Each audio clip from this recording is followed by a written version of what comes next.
Jumpa kembali di channel Guru IPS Borneo. Saya doakan Anda dalam keadaan sehat dan tetap semangat dalam belajar. Dukung terus channel Guru IPS Borneo agar kami mampu terus berkembang dan konsisten dalam berkontribusi dalam memajukan pendidikan di Indonesia.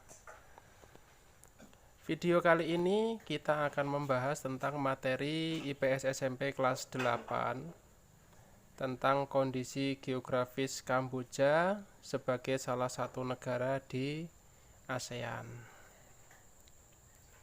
Kita mulai dari pembahasan identitas negaranya dulu. Nama resminya Kerajaan Kamboja. Di beberapa sumber lain ada yang menyebutkan Kerajaan Kampuchea, Republik Rakyat Kampuchea. Tidak jadi masalah ya, kita menggunakan Kerajaan Kamboja. Ibu kotanya ada di Phnom Penh. Pemerintahan monarki konstitusional. Artinya pemerintahan yang seperti ini adalah di mana kepala negaranya nanti pasti seorang raja, tetapi kepala pemerintahan dipegang oleh Perdana Menteri. Itulah yang disebut dengan pemerintahan monarki konstitusional. Adapun bahasa utamanya adalah Khmer. Agama utamanya adalah Buddha. Ada yang menyebutnya Buddha Theravada begitu ya, tapi yang jelas itu adalah agama Buddha begitu ya. Kemudian mata uangnya riel. Lagu kebangsaannya Nokorits.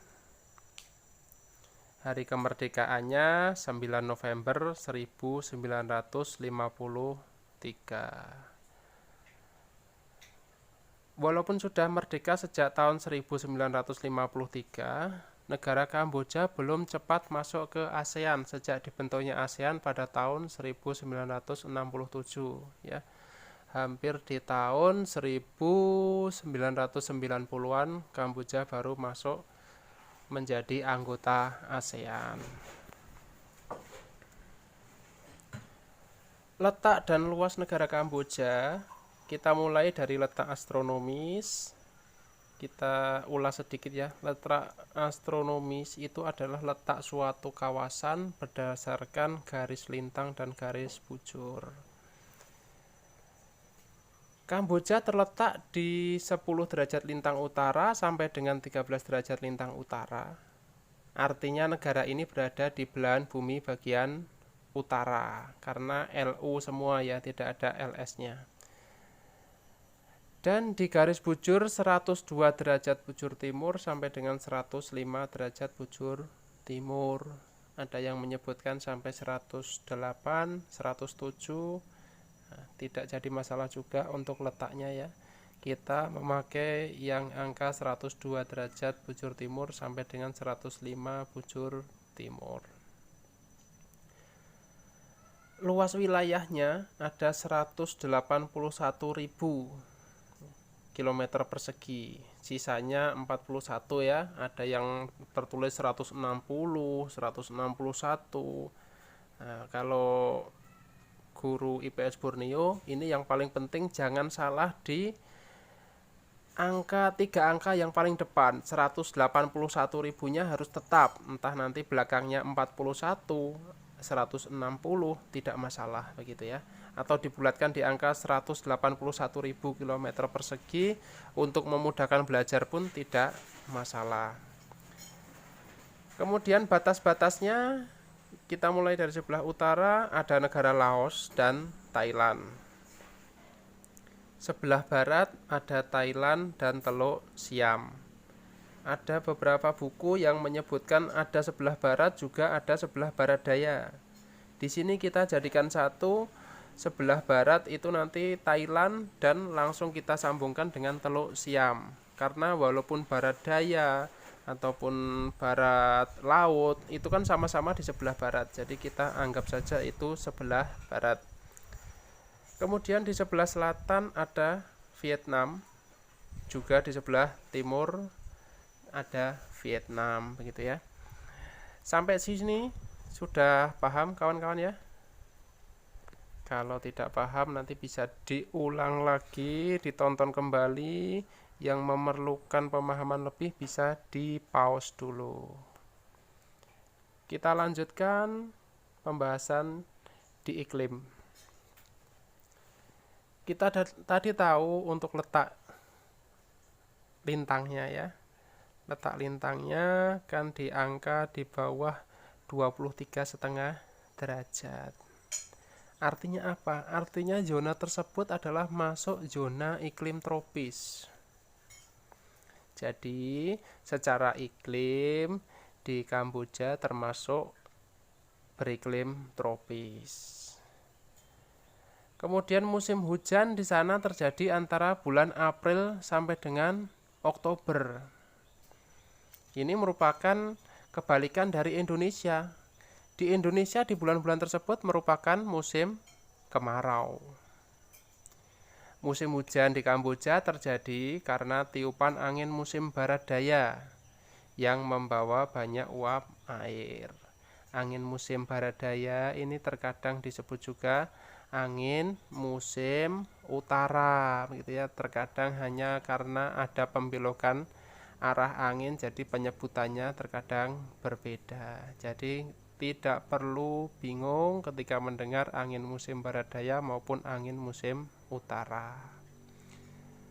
Musim kemarau jatuh pada bulan November sampai dengan Mei. Di Indonesia bulan tersebut merupakan musim kuat-kuatnya hujan ya, November, kemudian Desember sampai dengan Januari. Kalau di sana justru pada bulan tersebut sedang mengalami musim kemarau. Musim kemarau terjadi pada saat angin musim timur laut bertiup.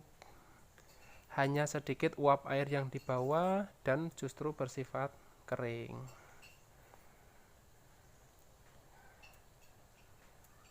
Kemudian suhu rata-rata di Kamboja berkisar di antara 27 derajat Celcius. Karena jauh dari garis khatulistiwa maka suhunya masih di bawah 30 derajat. Berbeda dengan suhu di Indonesia yang pada umumnya cuacanya lumayan panas karena terkadang lebih dari 30 derajat Celcius. Sedangkan curah hujan tertinggi berada di Pegunungan Gajah atau Pegunungan Elephant dan di Pegunungan Kardamon. Curah hujan terendah justru di dataran Tonle Sap ya. Danau Tonle Sap ini merupakan danau yang terluas ya di wilayah Asia Tenggara.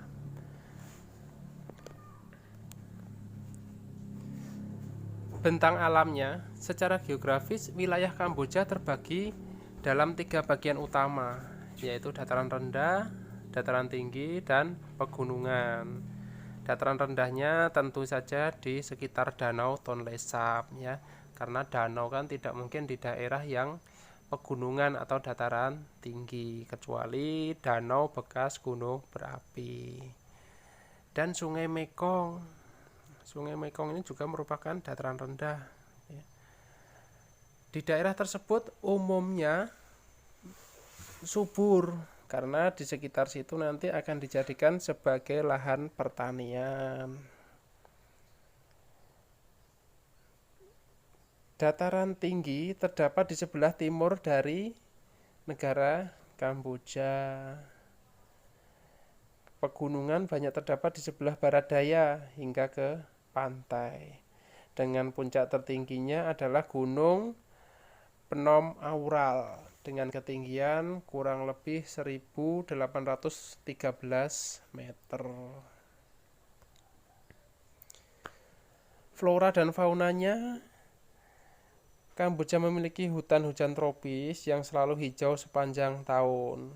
Ya, memang rata-rata hutan hujan tropis itu selalu hijau sepanjang tahun ya. Kemudian tanamannya sangat rapat antara pohon yang satu dengan pohon yang lain. Flora di Kamboja antara lain yang terkenal adalah Palma borasus dan Lamtoro. Adapun faunanya yang ada di Kamboja lumayan banyak. Ada kukang kerdil, seladang atau bison, dole atau anjing liar. Ya, ini merupakan fauna endemik ya, dole atau anjing liar ini. Kemudian ada juga burung belibis, kuau, merak, dan itik liar.